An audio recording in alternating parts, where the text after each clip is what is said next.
आकाशवाणी भोपाल से प्रस्तुत हैं प्रादेशिक समाचार।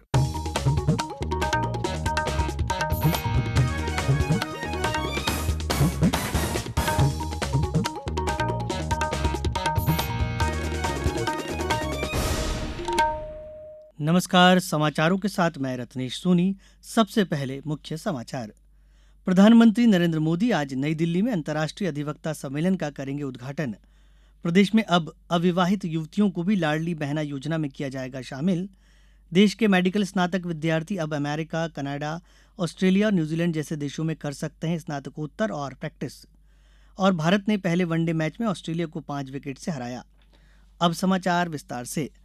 प्रधानमंत्री नरेंद्र मोदी आज नई दिल्ली में अंतर्राष्ट्रीय अधिवक्ता सम्मेलन का उद्घाटन करेंगे। 2 दिन के इस सम्मेलन का विषय है न्याय प्रणाली की उभरती चुनौतियां। बार काउंसिल ऑफ इंडिया इस सम्मेलन को पहली बार आयोजित कर रहा है। सम्मेलन में उभरते कानूनी रुझान, सीमा पार याचिकाओं की चुनौतियां, कानूनी प्रौद्योगिकी और पर्यावरण कानून जैसे विषयों पर चर्चा की जाएगी।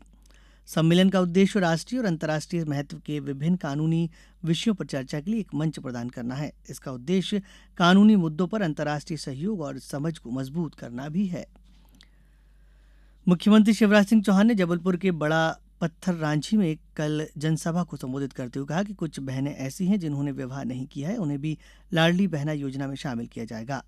उन्होंने कहा कि 12वीं में 75% अंक लाने पर लैपटॉप देते थे, अब 60% अंक लाने पर लैपटॉप दिया जाएगा। साथ ही अपने अपने हायर सेकेंडरी में 12वीं में सर्वाधिक अंक लाने वाली 3 बेटी व 3 बेटों को स्कूटी दी जाएगी। मुख्यमंत्री ने कहा कि लाडली बहना और उज्ज्वला रसोई गैस के हितग्राही बहनों को 450 रुपए में रसोई गैस देने के लिए फॉर्म भरवाए जा रहे हैं। उन्होंने कहा कि 1 किलोवाट तक के बिजली बिलों को जीरो किया जाएगा। वहीं गुप्तेश्वर में एक अन्य जनसभा को संबोधित करते हुए कहा कि उन्होंने रानी दुर्गावती की वीरता को जीवंत बनाए रखने के लिए मदन महल की पहाड़ी पर स्मारक बनाया जाएगा। भारत की G20 अध्यक्षता में अवसंरचना कार्य समूह की चौथी बैठक खजुराहो में कल संपन्न हो गई। बैठक में 14 सदस्य देशों, 8 विशेष आमंत्रित देशों के 54 प्रतिनिधि मंडलों और 9 अंतर्राष्ट्रीय संगठनों के प्रतिनिधियों ने भाग लिया। इसके अलावा 7 देशों ने वर्चुअल माध्यम से बैठक में भाग लिया। बैठक में अवसंरचना निवेश के विभिन्न पहलुओं के बारे में चर्चा की गई। बैठक में प्रतिनिधियों को खजुराहो की संस्कृति और इतिहास को जानने का अवसर प्राप्त हुआ। उन्होंने खजुराहो के मंदिरों और यूनेस्को विश्व धरोहर स्थल का भी भ्रमण किया। आज भी विदेशी प्रतिनिधियों के लिए क्रिकेट सहित विभिन्न मनोरंजक गतिविधियों का आयोजन किया गया है।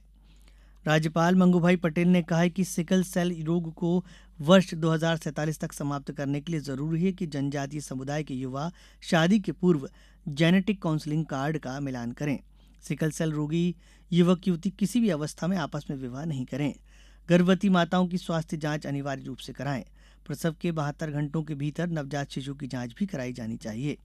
राज्यपाल कल अखिल भारतीय आयुर्विज्ञान संस्थान में टंट्या भील वार्ड लोकार्पण कार्यक्रम को संबोधित कर रहे थे।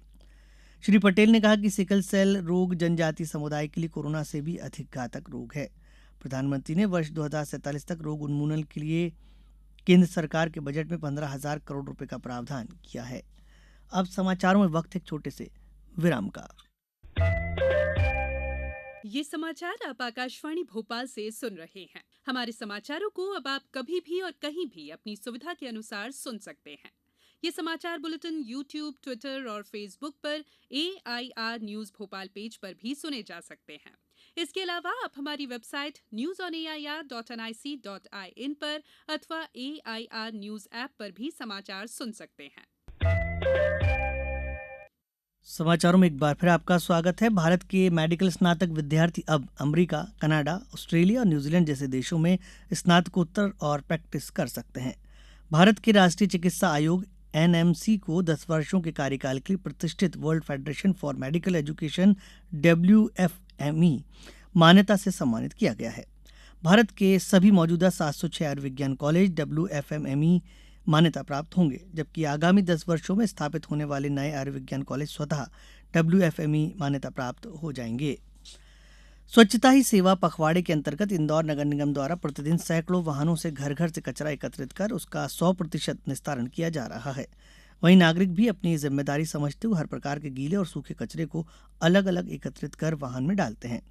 इंदौर नगर निगम की आयुक्त हर्षिका सिंह ने बताया कि अब हम स्वच्छता के साथ साफ आबोहवा के लिए भी काम कर रहे हैं। वहीं नगर निगम के महापौर पुष्यमित्र भार्गव ने कहा कि देश भर के साथ इंदौर भी स्वच्छता ही सेवा पखवाड़े के अंतर्गत अनेक गतिविधियों का आयोजन कर रहे हैं। उन्होंने कहा कि इसके लिए इंडियन स्वच्छता लीग का भी शहर में गठन किया गया है। सागर में 17 सितंबर से 12 अक्टूबर तक स्वच्छता ही सेवा पखवाड़ा चलाया जा रहा है। इस दौरान अलग अलग कार्य दिवस भी में विभिन्न गतिविधियों की जा रही हैं। यहां आज और कल स्वच्छता कर्मियों को सुरक्षा संबंधी प्रशिक्षण दिया जाएगा। वहीं 26 को शहर के नाला और नालियों का सफाई अभियान, 27 और 28 को प्लाग रन में पॉलिथीन मुक्त भारत का संदेश और प्लास्टिक बॉटल संग्रहण किया जाएगा। 29 और 30 सितंबर को युवाओं को गीला सूखा कचरा पृथक्करण की जानकारी दी जाएगी। स्वच्छता ही सेवा अभियान का समापन 1 एवं 2 अक्टूबर को वॉलंटियर सफाई मित्रों के सम्मान से होगी। भारतीय रेलवे द्वारा मनाए जा रहे स्वच्छता पखवाड़े के तहत 16 से 30 सितंबर तक साफ सफाई को लेकर अलग अलग कार्यक्रम आयोजित किए जा रहे हैं। कटनी में भी रेल परिसर के साथ साथ स्वच्छ रेल, स्वच्छ स्टेशन और सभी कार्यालयों की स्वच्छता के लिए अलग अलग कार्यक्रम आयोजित किए जा रहे हैं।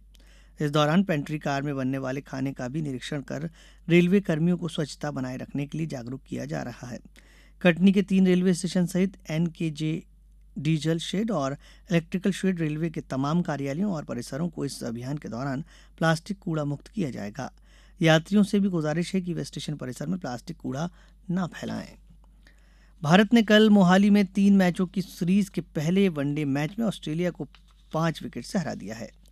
ऑस्ट्रेलिया द्वारा दिए गए 270 रनों के लक्ष्य का पीछा करते हुए भारत ने 8 गेंद शेष रहते 5 विकेट खोकर 281 रन बना लिए। भारत के 4 बल्लेबाजों ने अर्धशतक लगाए। सलामी बल्लेबाज शुभमन गिल ने 74 जबकि ऋतुराज गायकवाड़ ने 71 रन बनाकर भारतीय पारी को ठोस शुरुआत दी। कप्तान KL राहुल ने 58 और सूर्य कुमार यादव ने 50 रन बनाए। पहले बल्लेबाजी करते हुए मेहमान टीम निर्धारित 50 ओवर में 276 रन पर ऑल आउट हो गई। भारत के लिए मोहम्मद शमी ने 5 विकेट हासिल किए। चीन के होंगचो में 19वें एशियाई खेलों में भारतीय पुरुष वॉलीबॉल टीम ने शानदार लय जारी रखते हुए कल चीनी ताइपे को 3-0 से हराकर क्वार्टर फाइनल में प्रवेश कर लिया। वहीं भारतीय पुरुष टेबल टेनिस टीम ने यमन और सिंगापुर के साथ हुए मुकाबलों में जीत दर्ज की। भारतीय महिला टेबल टेनिस टीम ने भी सिंगापुर को 3-2 से पराजित कर दिया। नौकायन स्पर्धा में भारत के बलराज पवार ने पुरुष एकल स्कल्स के फाइनल ए के लिए क्वालिफाई कर लिया। कुछ समाचार संक्षेप में।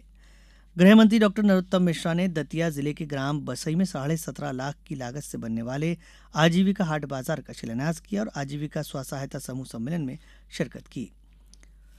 स्वच्छता अभियान के तहत बुरहानपुर के शासकीय उर्दू स्कूल हरिपुरा में स्वच्छता अभियान चलाया जाएगा। विद्यार्थियों को सामूहिक रूप से स्वच्छता की शपथ दिलाई जाएगी। भिंड में मुख्यमंत्री युवा इंटर्नशिप योजना के अंतर्गत ग्राम पंचायत बाराखुर्द में महिला चौपाल का आयोजन किया गया। निवाड़ी विधानसभा में जन आशीर्वाद यात्रा में केंद्रीय मंत्री भूपेंद्र सिंह यादव ने कांग्रेस पर तंज कसा। यहां स्थानीय नेताओं ने यात्रा का स्वागत किया। महिला एवं बाल विकास विभाग द्वारा राष्ट्रीय पोषण माह अंतर्गत डिंडोरी जिले के समनापुर परियोजना अंतर्गत ग्राम चांदरानी में स्वास्थ्य शिविर का आयोजन किया गया। मुरैना जिले के शासकीय स्नातकोत्तर महाविद्यालय में 14 से 30 सितंबर तक हिंदी पखवाड़े का आयोजन किया जा रहा है। मंडला में कल जिला मुख्यालय सहित ग्रामीण अंचलों में झमाझम बारिश दर्ज की गई। आकाशवाणी भोपाल में स्वच्छता ही सेवा पखवाड़े के तहत कार्यालय परिसर और बाहरी क्षेत्र में सफाई के लिए विभिन्न कदम उठाए जा रहे हैं। अब अंत में मुख्य समाचार एक बार फिर। प्रधानमंत्री नरेंद्र मोदी आज नई दिल्ली में अंतर्राष्ट्रीय अधिवक्ता सम्मेलन का करेंगे उद्घाटन। प्रदेश में अब अविवाहित युवतियों को भी लाडली बहना योजना में किया जाएगा शामिल। देश के मेडिकल स्नातक विद्यार्थी अब अमेरिका, कनाडा, ऑस्ट्रेलिया और न्यूजीलैंड जैसे देशों में कर सकते हैं स्नातकोत्तर और प्रैक्टिस। और भारत ने पहले वनडे मैच में ऑस्ट्रेलिया को 5 विकेट से हराया। इस समाचार बुलेटिन में इतना ही। नमस्कार।